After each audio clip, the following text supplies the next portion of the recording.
इथे तुमच्या पक्षामध्ये 3 गट आहेत सरकारमध्ये. मिंद्यांचा विषय वेगळा आहे. मिंदे आंदोलकांना वेगळ्या पद्धतीनं मदत करतायत फडणवीस अडचण आणण्यासाठी. देवेंद्र फडणवीस यांची भूमिका वेगळी आहे. ते परशुराम महामंडळवाले आहेत बरं का.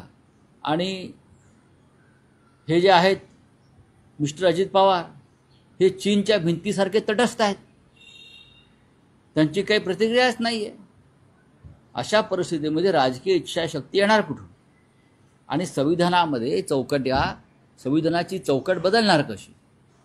आणि या सगळ्यामध्ये मनोज जरांगे पाटील यांचे प्राणपणास लागले आणि हजारो जे त्यांचे समर्थक आहेत, मराठा समाजाचे आंदोलक आहेत, ते रस्त्यावर पावसामध्ये भिजत बसलेले आहेत.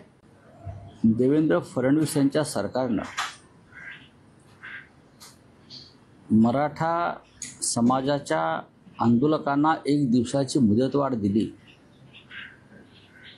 ही फार मोठी मेहरबानीच केली म्हणायला हवं. मेहरबानीच हा शब्द किंवा उपकार हा शब्दच वापरावा लागेल. मराठी माणसं मोठ्या संख्येने मुंबईत आली आहेत, शांतपणे बसली आहेत. हे बहुतेक सरकारला पाहवत नाही. आंदोलन हा विषय बाजूला ठेवून पण हजारोच्या संख्येने मराठी माणसं एकवटली आहेत मुंबईत. याचा कोणाला त्रास होतोय का?